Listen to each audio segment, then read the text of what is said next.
Le travail, on le sent bien, a radicalement changé. Entre les bureaux à moitié vides et les livreurs à vélo qui sont partout dans nos rues, les règles du jeu ont été complètement chamboulées. Alors la question c'est comment on en est arrivé là? C'est ce qu'on va décortiquer ensemble.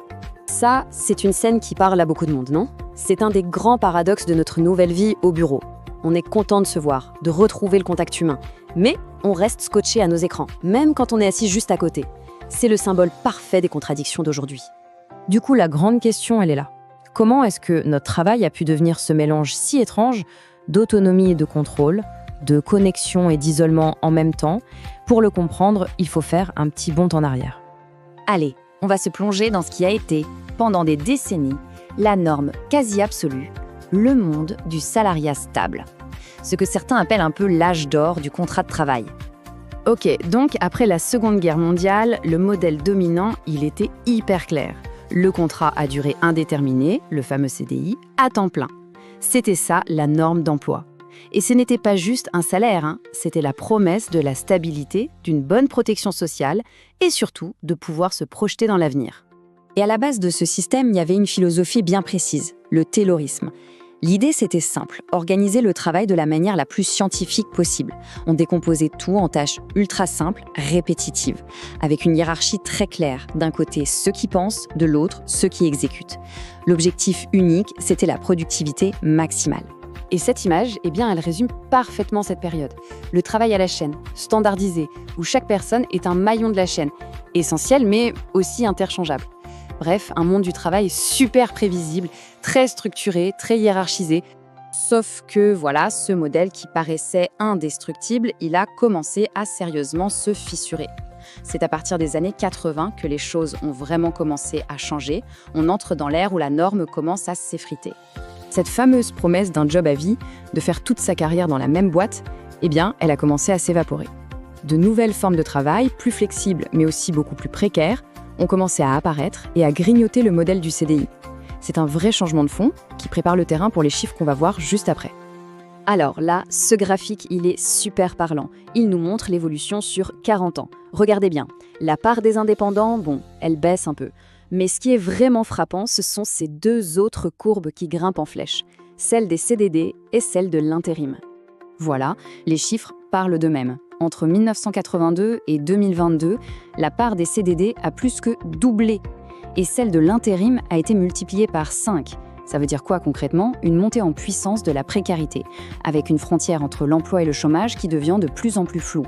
Et là-dessus arrive un truc qui va tout bousculer, qui va complètement changer la donne, la révolution numérique. Ça a été un véritable accélérateur de tous ces changements. Avant, c'était assez simple, le monde du travail. Il y avait deux cases bien distinctes. D'un côté, le salarié. On est sous les ordres d'un patron, mais en échange, on a la sécurité et la protection sociale.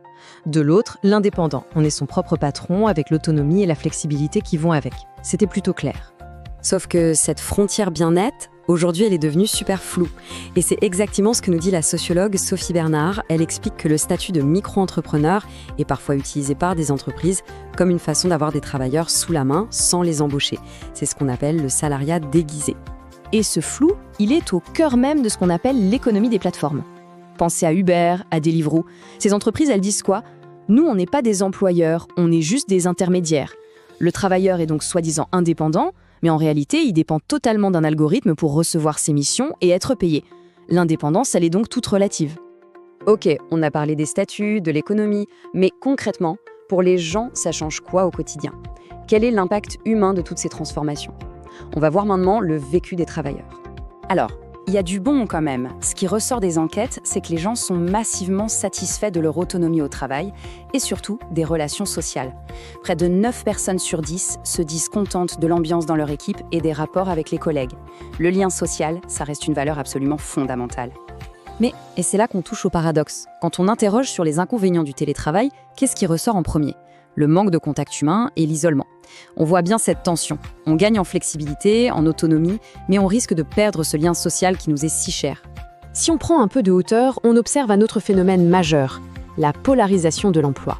Pour faire simple, la technologie automatise de plus en plus les tâches routinières, qui correspondent souvent à des boulots de qualification intermédiaire. Du coup, le marché du travail a tendance à se couper en deux. D'un côté, des emplois très qualifiés, et de l'autre, des emplois de service peu qualifiés qui ne peuvent pas être remplacés par une machine. On le voit bien, la technologie est vraiment au centre de cette immense transformation. Ce n'est pas juste un outil qui nous aide à mieux faire notre travail, non, elle est en train de redessiner les contours même de ce que travailler veut dire. Tout ça nous amène à une dernière question, et c'est peut-être la plus importante. On a vu comment le numérique transforme les statuts, les conditions de travail, l'emploi. Mais la vraie interrogation pour demain, c'est, en changeant notre façon de travailler, qu'est-ce que ces nouvelles formes de travail sont en train de changer en nous, dans notre rapport aux autres et finalement dans la société tout entière.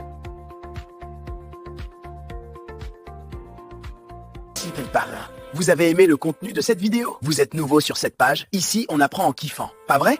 N'hésitez pas à liker, vous abonner à Mon Campus Online, activer la cloche de notification pour ne rien manquer et surtout à partager.